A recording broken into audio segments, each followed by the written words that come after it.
and this just came across the wires at 11:44 a.m.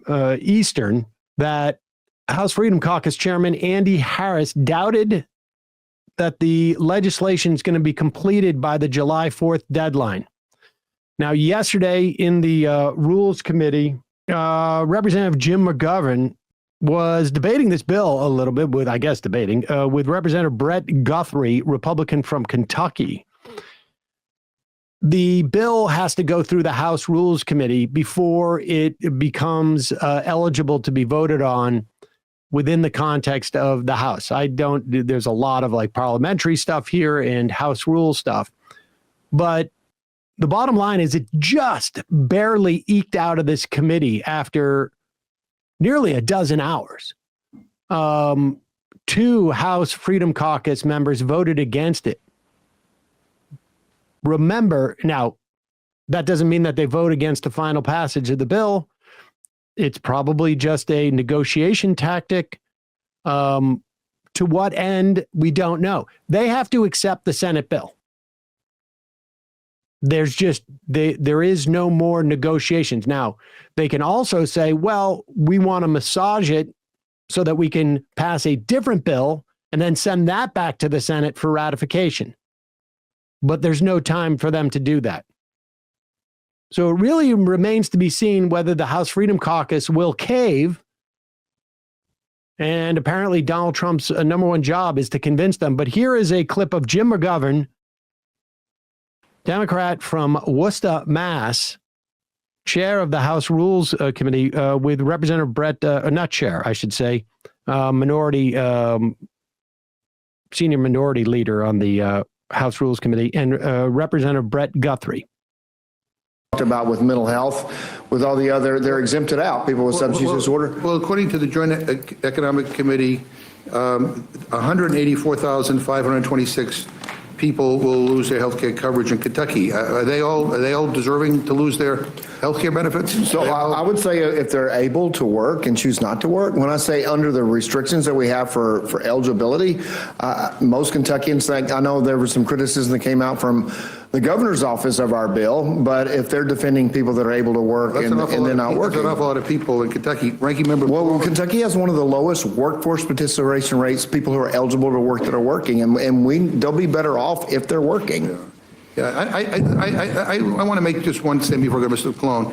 This notion that, all these millions and millions of Americans really are living the easy life, staying home, watching TV, and being on Medicaid and being on SNAP is ludicrous. A food benefit that's on average $2 per meal for an individual. I mean, it's just like, it's so offensive to people in this country. And, I don't know whether you talk to your constituents who are on Medicaid, but I'll tell you, their lives are oftentimes very, very complicated. And I think part of why this bill is so unpopular is because people think you're talking about them. I agree. It sounds like he is talking about his own constituents. And this bill is wildly unpopular. We know that the vast majority of folks who are unemployed and on Medicaid, in other words, they don't get paid by Medicaid. Medicaid just covers their health insurance, just covers their health care. So there's nobody living large off of Medicaid unless they have figured out some way of having someone to pay them to be healthy. And to the extent that there are people unemployed on Medicaid, the overwhelming majority of people on Medicaid are already employed. And perhaps they're employed at places where they're still not getting a living wage, or they're caring for a loved one, or they have some type of disability which doesn't rise, or they've had trouble getting disability benefits from Social Security.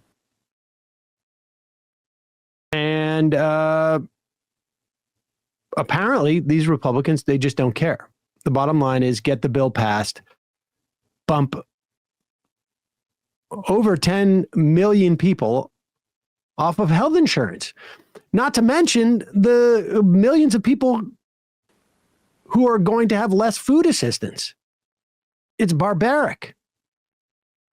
And it's all for tax cuts for billionaires and millionaires and other wealthy people. And concentration camps. Oh, and we should also say, yes, it's funding hundreds of billions of dollars in new detention centers and new brown-shirted thugs to go round up working immigrants. And we should also say another $100 billion for defense spending or, military spending. Got to defend ourselves. Exactly. We will talk more about this.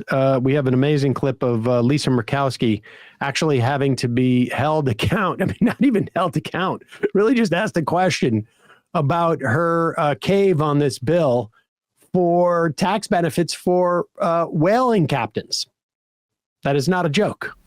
Hey, folks, don't forget to hit the subscribe button and check out our daily show. We do it every day at 12 p.m. Eastern for about 2.5 hours. We even take phone calls. You should check that out.